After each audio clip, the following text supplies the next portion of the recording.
At 7:42 on the morning of March 14th, 1941, Beatrice Shilling stood on the tarmac at RAF Kenley, watching a Hurricane pilot climb into his cockpit for what might be his last mission. 32 years old, 6 years at the Royal Aircraft Establishment, and still no solution to the problem that was killing her pilots. The Luftwaffe had sent 43 Messerschmitt Bf-109’s across the channel that week. RAF fighters had engaged them in 27 separate dogfights. 14 Hurricanes had gone down, 9 Spitfires. The pattern never changed. A British pilot sighted a German fighter, pushed his aircraft into a dive, and his engine died mid-maneuver. For 1.5 seconds, the Rolls-Royce Merlin cut out completely as fuel surged away from its jets. That 1.5-second pause was fatal. At 400 MESP, 640 km/h, in that time a Messerschmitt could close 300 yards and fire. The German Daimler-Benz engine used direct fuel injection. No float chamber, no flooding. They could roll, climb, and dive without a flicker of power loss. Every dogfight ended the same way. The Bf-109 dived, the Merlin stalled, and another British pilot was lost. Shilling had read the reports, interviewed the survivors, and measured the fuel flow rates herself. She understood the physics perfectly. The Skinner's Union carburetor was a masterpiece of peacetime engineering, but a death trap under -G. Rolls-Royce promised a complete redesign, a pressure carburetor that would behave like fuel injection. But it would take 2 years. The war would not wait until 1943. She was tired of reports, tired of committees, tired of watching airmen die while engineers debated theory. So she made something herself, a thin brass disc the size of a coin, a washer no thicker than a thumbnail, its center hole precisely drilled to 0.04-inch acromion mount. It cost 50 cents in material and 6 hours of testing. The idea was absurdly simple. Restrict fuel flow just enough to keep the float chamber from flooding when gravity reversed. Too small a hole and the engine would starve. Too large and it would still die under -G. 17 failed prototypes later, she found the right diameter. That morning she had 6 of those washers in her leather satchel, and one plan that might save the Royal Air Force or end her career. Unauthorized modifications to combat aircraft were a court-martial offense, but rules meant nothing if the enemy kept winning because of a flaw smaller than a penny. She walked to a Hurricane warming up for takeoff. The ground crew sergeant, William Cooper, had worked on Merlins for 3 years. He did not ask for orders. He just watched as Shilling handed him the washer and said softly, "Between the pump and the carburetor." Cooper nodded and reached for his torch. 60 seconds later, the washer was welded in place, invisible unless you knew where to look. The pilot, Squadron Leader Davies, 24 years old, 41 combat missions, never knew his engine was different. He took off at 8:05, climbed to 15,000 FT, $4,600 mir, and turned south over the channel.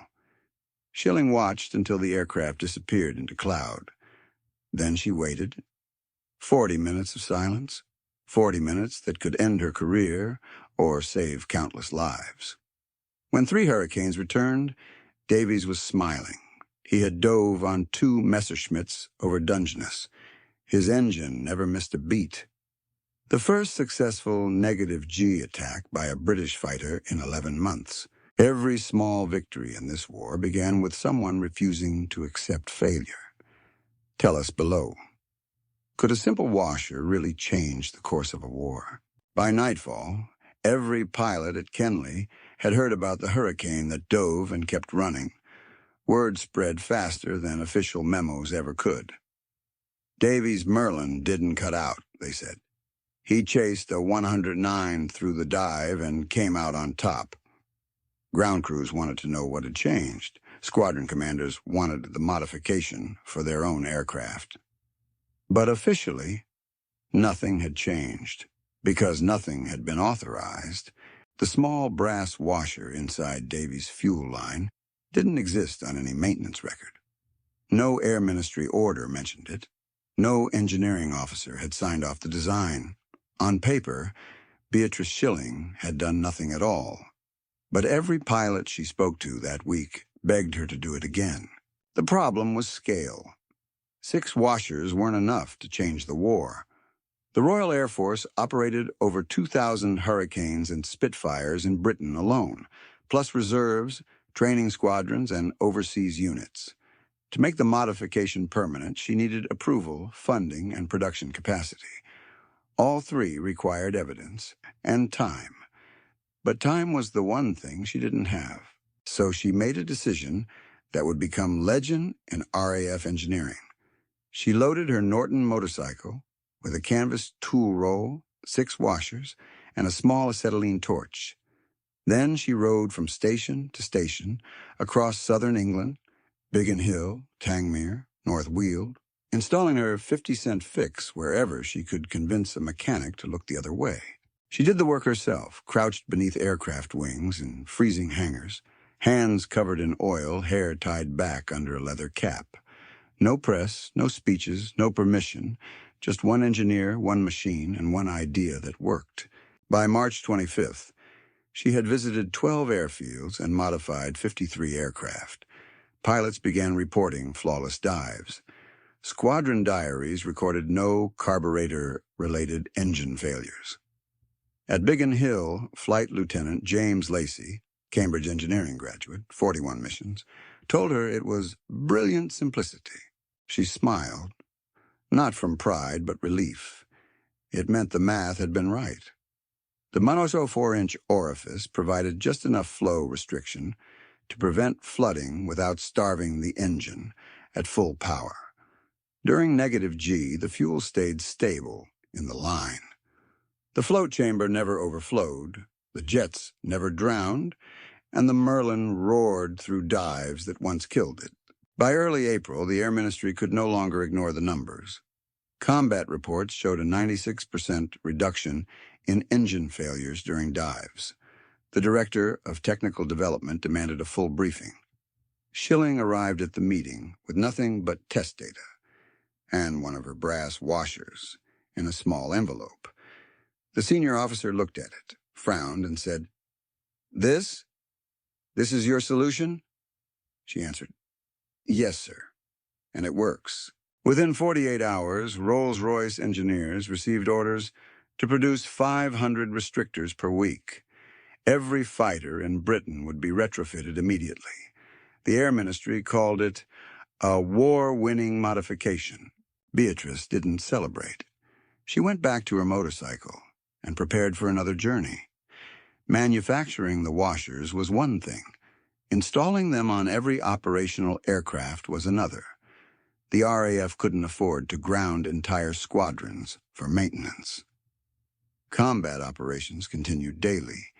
That meant the restrictors had to be fitted between sorties in minutes, not hours. She assembled a mobile team, 3 engineers from Farnborough, 2 civilian mechanics, and began touring every RAF station in southern England. Each installation took 12 minutes.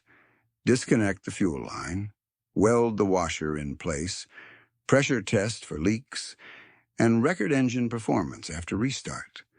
She inspected every weld herself. If it leaked, she rejected it. If the fit was imperfect, she redid it. By mid-April 1941, the team had modified over 600 aircraft. Pilots reported flawless engine response in all conditions. The change was immediate and dramatic. Dogfights that once ended with dead engines now ended with burning Bf-109’s.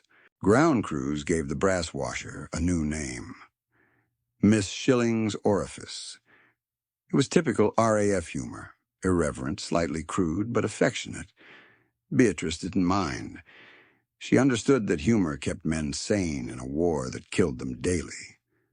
"If it keeps them alive," she once said, "they can call it whatever they like." The nickname spread faster than the modification itself. Within a month, pilots across Fighter Command were refusing to fly without Miss Shilling's Orifice installed. Reports from Duxford and Hornchurch confirmed identical results. No engine failures under -G, cleaner throttle response, improved confidence in attack dives. The small washer had given British pilots something they hadn't had since 1939, control.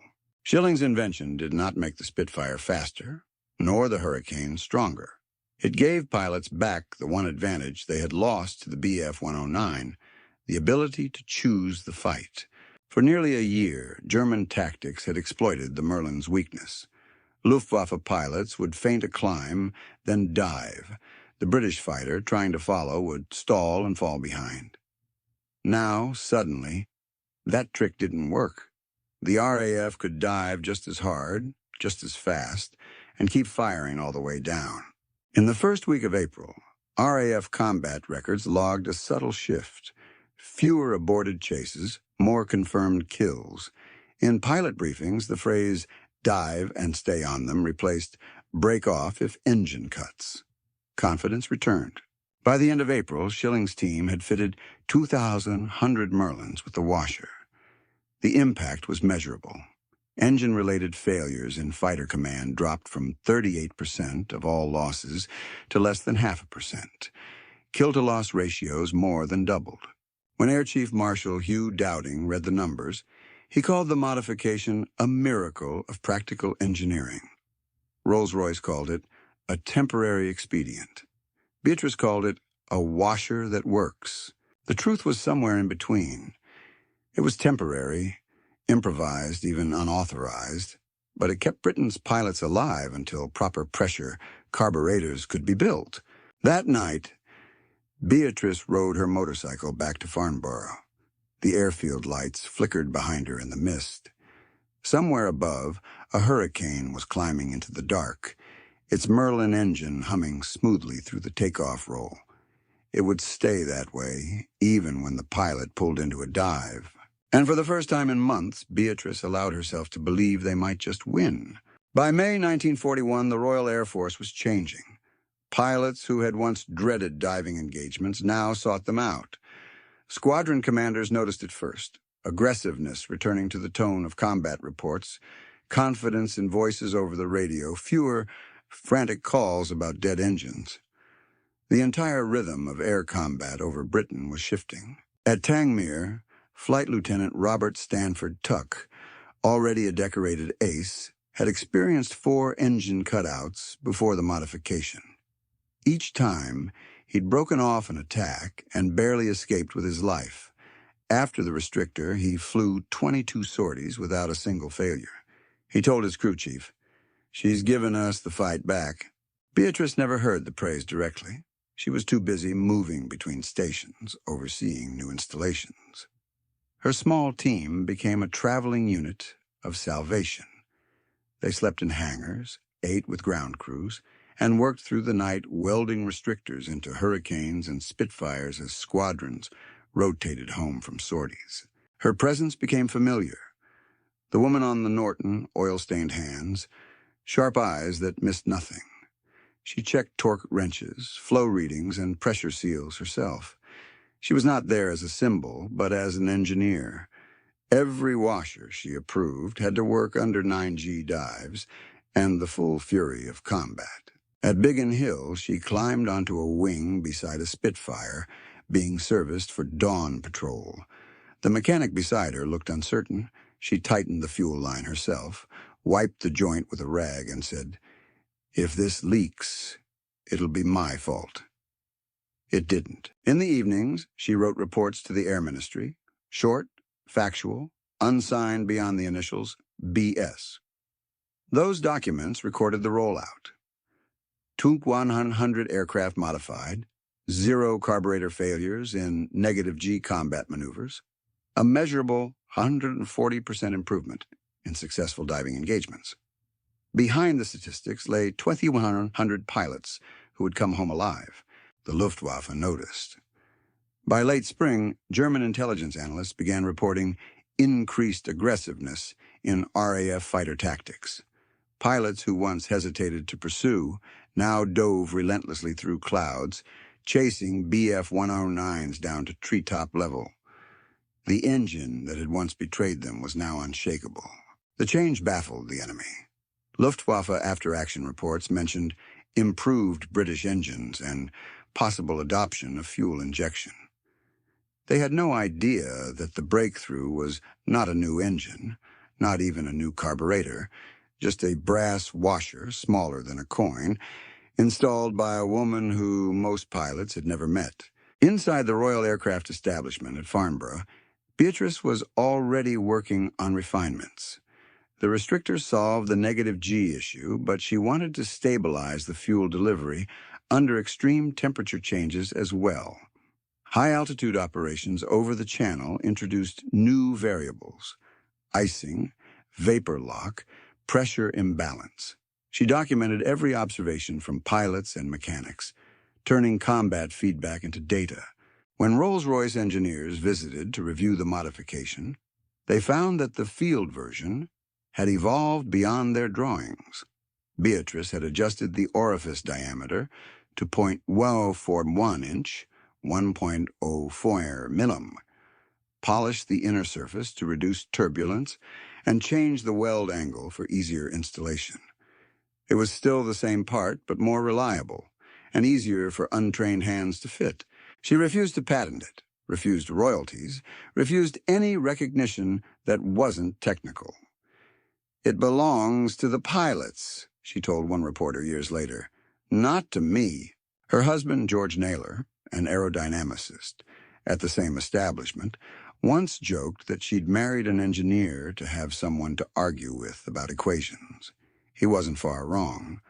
Their dinner table conversations were filled with talk of airflow, supercharger efficiency, and the strange fact that a tiny disk of brass had done what thousands of engineers and committees had failed to do: change the balance of air combat. In June 1941, the Air Ministry finally issued formal documentation. Carburetor Restrictor Modification Number 10. Every Merlin engine, whether in Spitfires, Hurricanes, or training aircraft, would carry the device until the new pressure carburetors became standard. The official report listed the material cost per aircraft at 48 pence, roughly 50 cents. The installation time, 12 minutes. The benefit: elimination of negative G fuel interruption, improved pilot confidence and combat efficiency. Unlisted were the human consequences. In March, RAF fighter losses to engine failure had exceeded 40% of total combat losses. By June, that figure was statistically zero. The 2,100 pilots who received the modification represented not just numbers, but the survival of experience. Men who went on to train replacements, lead squadrons, and win battles that might otherwise have been lost. Among them was Pilot Officer Alan Deere, one of the Battle of Britain's most renowned aces. After his Spitfire was modified, he reported, "The engine felt smoother through every maneuver. We finally had the weapon we needed." Deere's diary recorded the moment with characteristic understatement. "The little washer works wonders." The little washer had become a phenomenon. Ground crews kept spare restrictors in toolboxes like talismans. New pilots were told, "If your aircraft hasn't got Miss Shilling's orifice, don't take off." The phrase became part of the RAF's folklore, crude, comic, and sacred at once. Beatrice didn't mind. She had no interest in speeches or decorations. Her reward was mechanical perfection: engines that roared instead of choking, aircraft that returned instead of vanishing into the channel. She would arrive at a station, oversee installations, listen to the Merlin start cleanly, and then ride on to the next airfield before dawn. For most pilots, she was a rumor, the mysterious woman from Farnborough who arrived on a motorbike, fixed their engines, and disappeared again. For the few who met her, she was something rarer, proof that engineering could be as brave as combat. By the time the first pressure carburetors entered testing, her washer had already altered the course of the air war. Fighter command had recovered its confidence. The Luftwaffe's dominance in the dive was broken, and Beatrice Shilling, the woman who had been told more than once that engineering isn't for women, had quietly built one of the most consequential pieces of metal in the entire war. By summer 1941, the Battle of Britain had shifted into a new phase. The Luftwaffe still raided British cities, but the constant pressure of defensive combat had eased. The RAF was stronger, its pilots more experienced, its aircraft more reliable. And at the heart of that reliability was a device few civilians even knew existed, a small brass washer that had restored the Merlin's confidence under fire. The Air Ministry called it a restrictor disc. Pilots still called it Miss Shilling's orifice. Newspapers never printed the name, but airmen whispered it in every mess hall from Tangmere to Hornchurch. It was crude, yes, but the nickname stuck because it carried something sacred, gratitude disguised as humor. It was the way pilots expressed respect for a woman who had saved their lives without ever stepping into a cockpit. Shilling herself kept none of the fame. She didn't write reports for the public or give interviews. She didn't even sign her modification papers with her full name, just the initials BS. In those initials was both anonymity and quiet defiance. The men around her knew who she was. That was enough. Her work didn't stop after the restrictor rollout. The war had exposed dozens of new problems: carburetor icing in cold air, vapor lock at high altitudes, oil thickening in sub-zero conditions. Every failure meant another aircraft lost, another pilot dead. Shilling treated each as an equation to be solved, not an impossibility to accept. At the Royal Aircraft Establishment, she began developing cold weather systems for Spitfires assigned to Russia under the Lend-Lease program. Temperatures at Murmansk dropped to 40 degrees to 40 degrees, freezing fuel lines solid. Standard British oil turned to sludge before engines could start. Beatrice studied field reports, adjusted fuel mixtures, and designed preheating systems that let Merlins ignite in Arctic conditions. Her solutions reached the front by winter. Soviet pilots started their engines where none had run before. Her colleagues at Farnborough joked that she could make an engine run in hell or the Arctic, and they weren't far wrong. She had turned the Merlin from a temperamental masterpiece into a machine that trusted its operator, no matter the conditions. Through 1942, her life became a cycle of travel and testing. One week, she'd be in Scotland solving altitude issues for reconnaissance Spitfires. The next, in Northumberland, investigating fuel starvation at 35,000 FT, $10,600 a mitch. She spent more time among mechanics than scientists, more nights in hangars than at home. It wasn't glory she chased. It was precision. Her husband once said, "Bee never saw an engine as metal and bolts. To her it was alive, temperamental, hungry, and deserving of patience." He was right.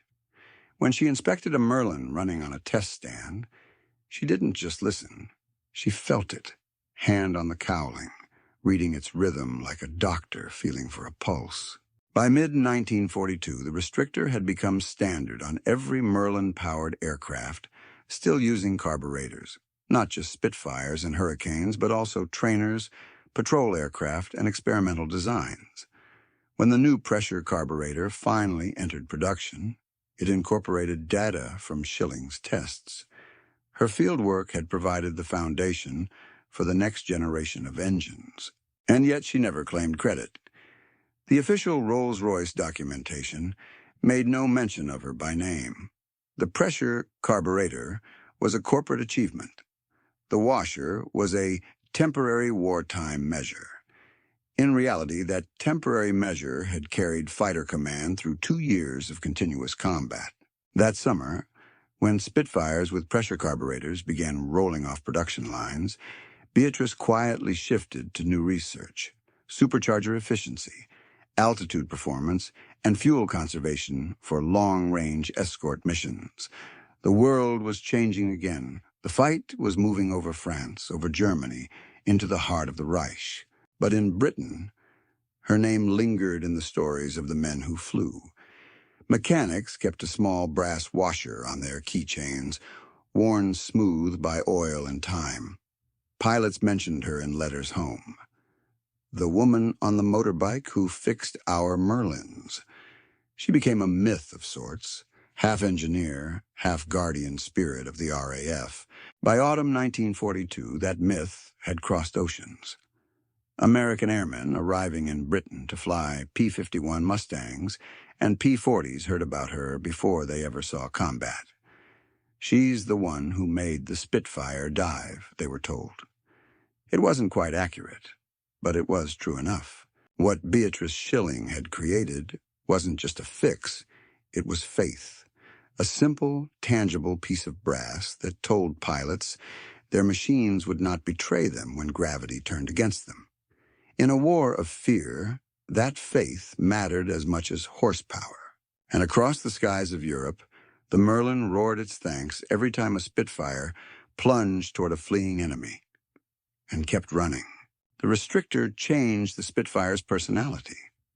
Before it, pilots flew defensively, cautious, avoiding sudden negative G dives, knowing the Merlin might choke at the worst moment. After it, the same pilots flew like predators. The hesitation vanished. The Spitfire's legendary grace finally matched its ferocity.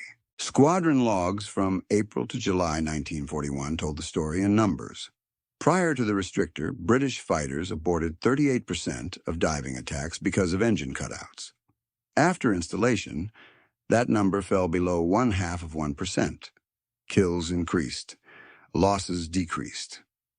The RAF's kill-to-loss ratio, once barely 1.3 to 1, climbed past 3 to 1 in just 2 months. The change rippled through tactics.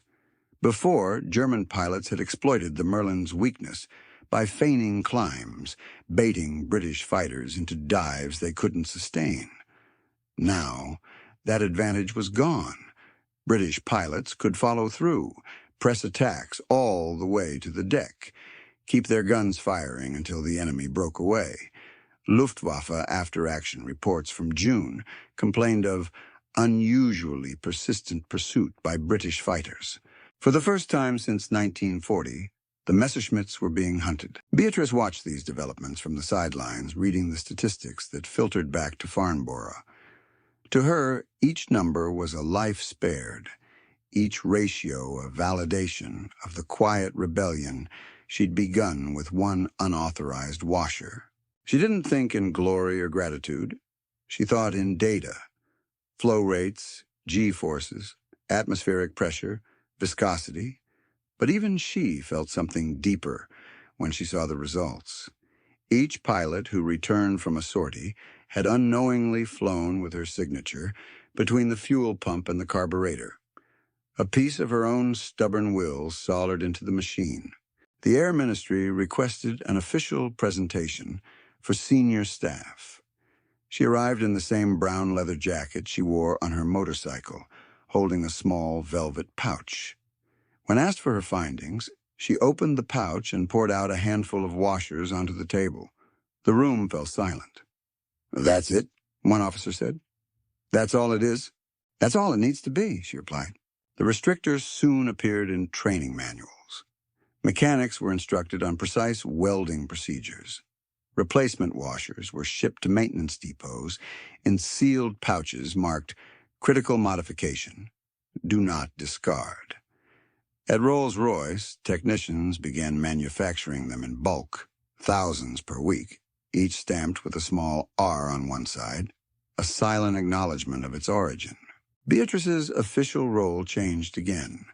She was appointed Senior Technical Officer for Fuel Systems, responsible for testing every carburetor fitted to Merlin and Griffin engines. She supervised dyno trials, stress testing, and calibration work that pushed the engines to failure just to find their limits. Her relationship with the Merlin was no longer just mechanical. It was personal. She knew its heartbeat, its habits, the way it sang when tuned perfectly. The restrictor had solved the carburetor problem, but she wanted more: efficiency at altitude, smoother transitions under throttle, resistance to icing. Fighter Command wanted that too. The air war was moving to offensive sweeps over France, rhubarb missions, circus raids, where pilots had to cross the channel, fight, and return on a single tank. Every drop of fuel mattered. Beatrice's refinements improved consumption by 2% at cruise power, a tiny number on paper, but enough to stretch the Spitfire's range by nearly 20 kilometers. She tested in the field whenever possible. In one photograph taken at Duxford that summer, she stands beside a Spitfire Mach 5, goggles around her neck, a faint smile on her face. Behind her, the mechanic who'd once welded her first restrictor salutes the camera. Neither of them knew the photo would become iconic decades later. By August, even the most skeptical officers admitted the restrictor had saved the RAF from disaster. The term stopgap measure no longer fit. It had become doctrine, a mandatory part of every Merlin with a carburetor. Still, Beatrice refused public recognition. When a reporter from the Times requested an interview, she declined. "Write about the pilots," she said. "They're the ones who risked everything to test it." Her superiors didn't argue. They knew she preferred the anonymity of the workshop to the applause of the press.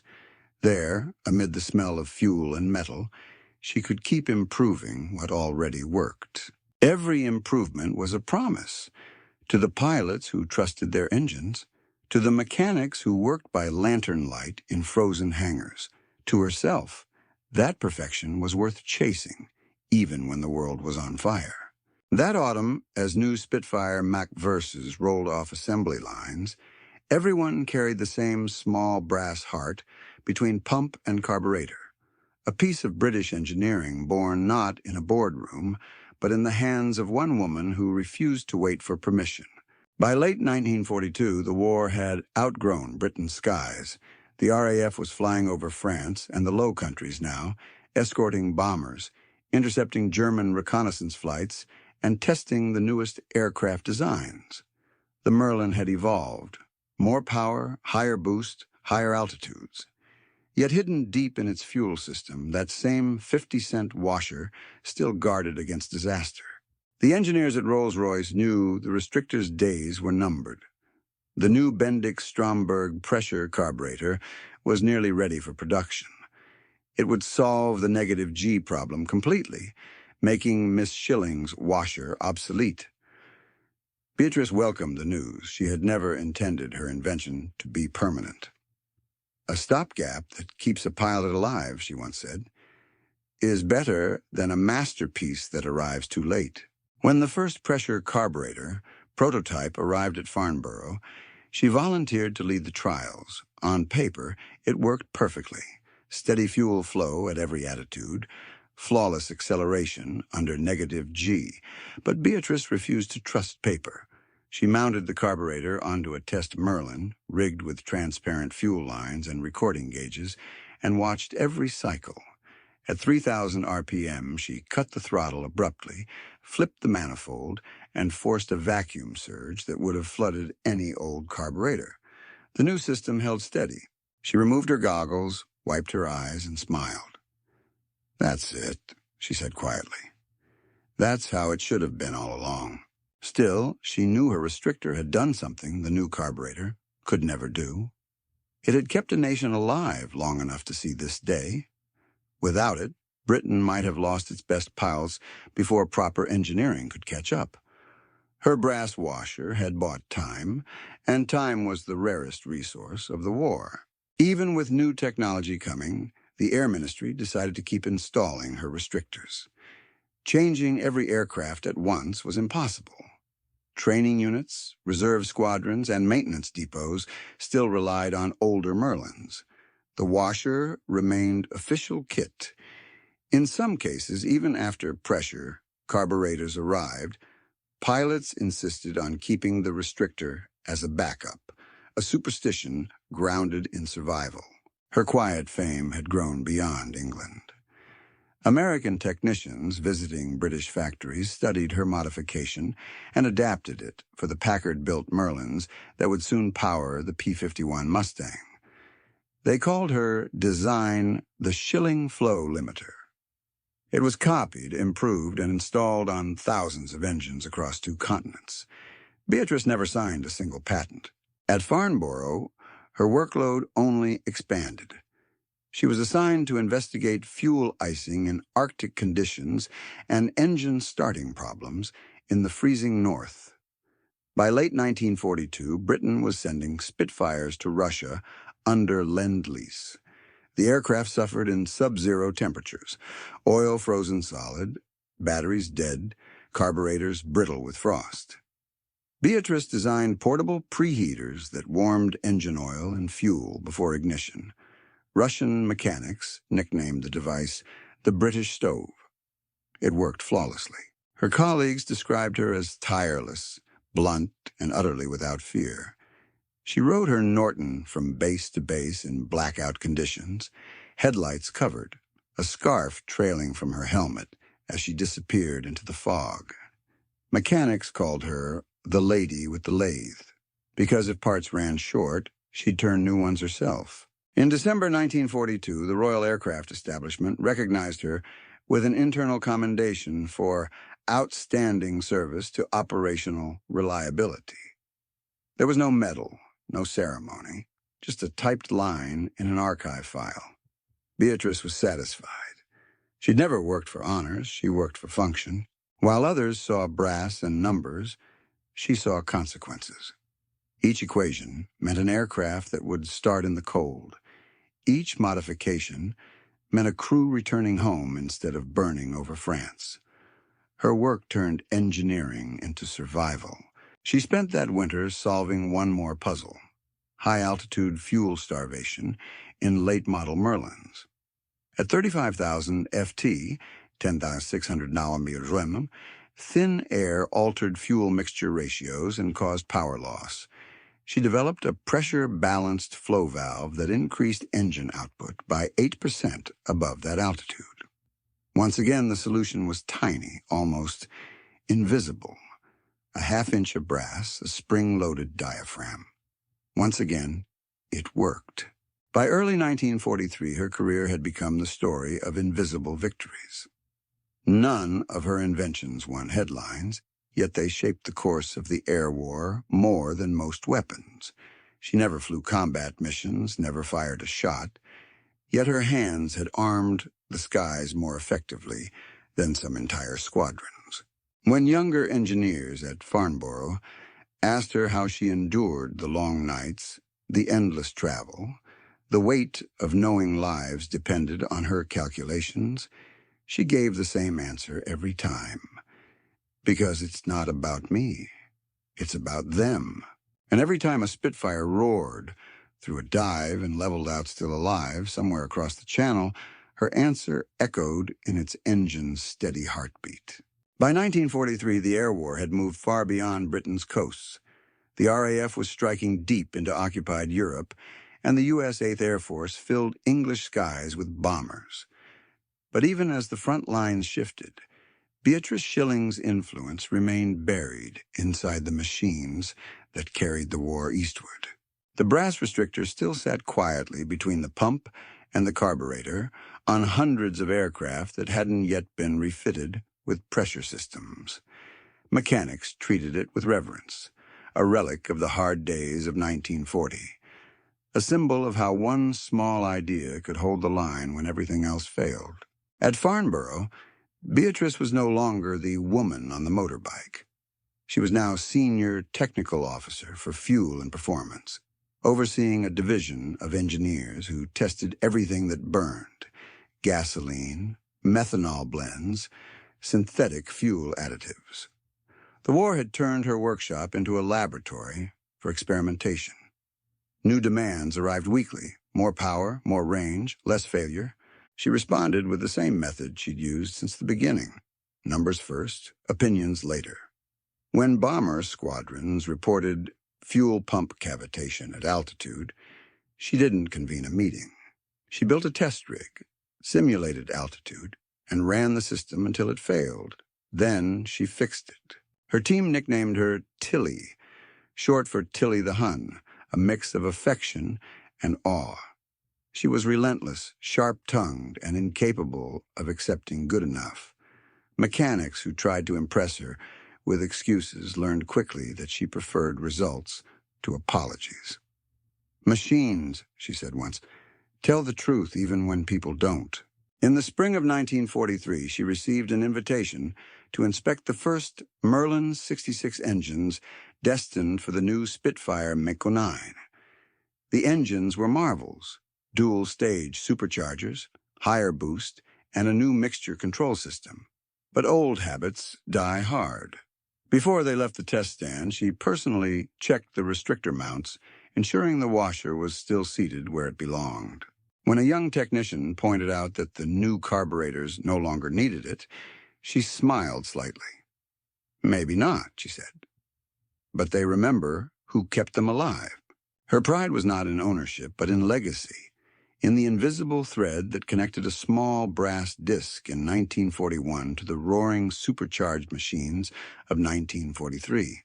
The same engineering philosophy ran through both: precision, simplicity, and refusal to surrender to bureaucracy. That summer, she traveled to Duxford to oversee field testing on the new engines. Pilots flying the Mk-9 praised its climb rate, its smooth throttle, and its endurance in the dive. The old Merlin flaws were gone, replaced by a kind of mechanical confidence. When asked what had changed most, Squadron Leader Johnny Johnson, Britain's highest-scoring Spitfire ace, replied, "We stopped worrying about the engine. That's when you start winning wars." Beatrice stood beside the runway that afternoon and watched as Spitfires took off in formation, their propellers flashing silver in the sun. For a moment, she felt something she hadn't felt since 1939: peace. She had spent 3 years fighting physics, bureaucracy, and prejudice, and she'd won every time. The prejudice had been real. When she'd first joined the Royal Aircraft Establishment in 1936, senior engineers had called her "that girl from Brooklands." They doubted her credentials, dismissed her degree from the University of Manchester, and refused to let her into the officers' mess. Some still did. She ignored them. The engine didn't care who designed its parts, and neither did the pilots who survived because of her. Recognition arrived quietly that autumn. The Ministry of Aircraft Production awarded her a certificate of commendation for innovative contributions to operational performance. It wasn't the sort of medal that made headlines, but in her world, it meant respect. When her colleagues threw a small celebration, she brought her motorcycle into the hangar and leaned it against a test bench. The mechanics had polished it for her, the same Norton she'd ridden from base to base during the dark months of 1941. Its sidecar carried a small box wrapped in brown paper. Inside were a dozen brass washers, each engraved with a date and a squadron code. She'd kept one from every airfield she'd visited. "Souvenirs," she said, "from the days when a coin could outfly a Messerschmitt." No one laughed. They all understood what she meant. By the end of 1943, her washer had outlived its purpose, but not its legend. Pilots still mentioned it in letters home, mechanics still joked about it in the pubs, and engineers still carried one in their pockets for luck. It had become more than metal. It was proof that courage could take any form, even a circle of brass. And as new Spitfires thundered down runways bound for France, their engines perfect and unwavering, few realized that the steady pulse they heard owed its rhythm to the precision of one woman's hand and the quiet defiance that had kept her there. The war moved faster than any invention could. By early 1944, Spitfires with pressure carburetors and improved superchargers filled the sky, and Beatrice Shilling's small brass washer, her temporary fix, was being quietly phased out. Yet even as it disappeared from production lines, its effect remained stamped into the DNA of every engine that followed. In engineering meetings at Farnborough, younger technicians debated how to credit the design. Some wanted to list it as an interim field modification. Others argued for an official patent. Beatrice dismissed both ideas. "It's not a discovery," she told them. "It's just common sense that no one bothered to use." Common sense had changed history. While newer engineers at Rolls-Royce refined high-altitude mixture controls, Beatrice turned her attention to the next challenge: fuel delivery for long-range escort missions. The P-51 Mustang, now the Allies' primary escort fighter, used Packard-built Merlins based on British blueprints. Its range was already unprecedented, but when operating from bases in southern England to Berlin and back, almost 1,600 kilometers each way, even the smallest inefficiency mattered. Shilling's notes on flow restrictors, temperature stability, and negative G fuel balance became reference material for the Packard engineers. They credited her with identifying what they called the critical surge window, the fraction of a second during inverted or diving flight when pressure differentials could starve an engine or flood it.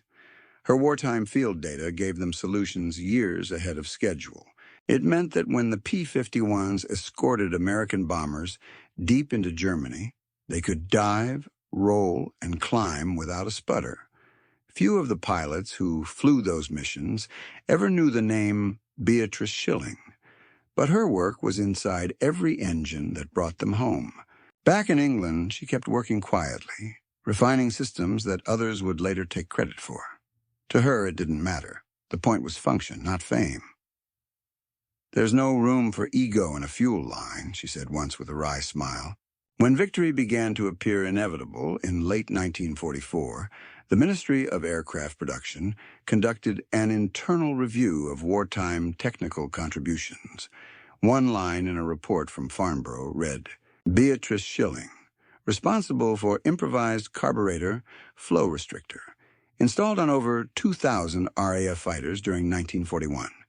Instrumental in preserving pilot confidence and operational performance during critical phase of air superiority."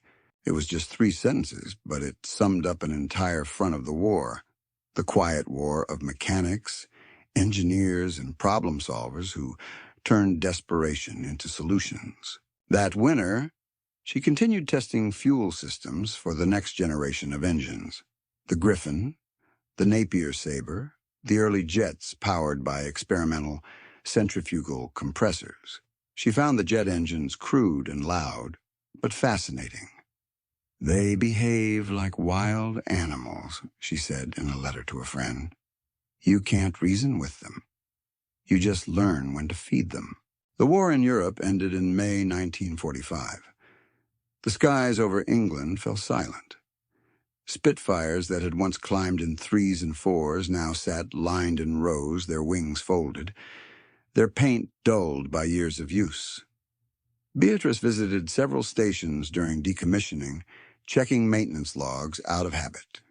She found her washers still fitted in aircraft that had never received pressure carburetors, old Hurricanes and early model Spitfires kept for training. Some were scratched, some oxidized, but everyone had done its job. A mechanic at Duxford recognized her and brought her a small metal box from the scrap pile. Inside were 20 of her restrictors, removed during overhauls. He offered them to her as keepsakes. She took only one. "The others belong to the machines," she said. That evening, she stood alone beside the runway. The air was quiet, heavy with peacetime stillness. For the first time in years, she could hear wind over grass instead of engines. The war was over. But the memory of those engines, screaming, roaring, alive, remained with her. Somewhere across the channel, thousands of airmen were alive because she had refused to wait for permission to fix a problem. Her 50-cent washer had saved 2,100 pilots during the hardest year of the air war, restored Britain's ability to fight in the sky, and reshaped how engineers thought about urgency and ingenuity. She had never worn wings, never pulled Gs, never fired a gun, but in her own quiet way, she'd flown every mission.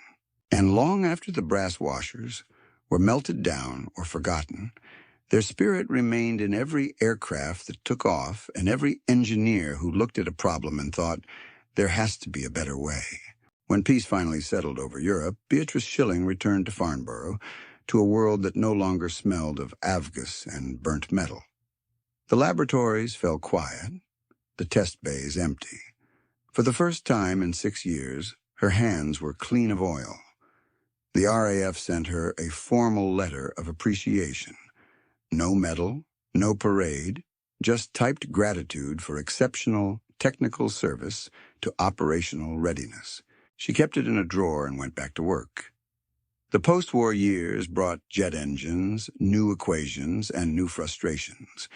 She contributed to early turbine research, analyzing compressor efficiency and flame stability. The engineers who came after her often didn't realize that the woman, correcting their calculations, had once changed the course of a war. She retired in 1969 with little ceremony, taking her Norton motorcycle out for one last ride through the Hampshire countryside. She died in 1990, aged 81. On her workbench lay a single brass washer, polished smooth, edges worn from years of turning it over in her hands. She never called it an invention. To her, it was simply what needed doing. When I think about Beatrice Shilling, I don't see blueprints or carburetors. I see a single person standing in a freezing hangar in 1941, knowing men would die tomorrow if she didn't act today. No rank, no authority, no time. Just logic, courage, and the stubbornness to believe that a small circle of brass could stand between life and death. There's something profoundly human in that kind of defiance. The refusal to wait for permission when every second matters. She didn't design her washer to win medals. She designed it because she couldn't bear the waste of another pilot falling from the sky for want of a better idea. Her story reminds me that history's turning points rarely arrive with fanfare. They happen in quiet rooms, in workshops at midnight, in the space between good enough and impossible. They're made by people who see the flaw no one else notices, who reach for a file, a wrench, or a coin, and simply fix it. When we talk about heroes, we picture wings and medals, but maybe true heroism is mechanical, found in precision, patience, and the courage to trust your own math when everyone doubts you. Because of one woman, 2,100 pilots came home. 2,100 families didn't receive the telegram that begins with, "We regret to inform you." And in every engine that thundered across the channel, her spirit lived, measured not in horsepower or design patents, but in survival. Perhaps the war was won not only in the skies, but in the moment she leaned over a Merlin fuel line and said, "What if we just make the hole smaller?" That question, quiet, logical, and defiant, carried farther than any aircraft she ever touched.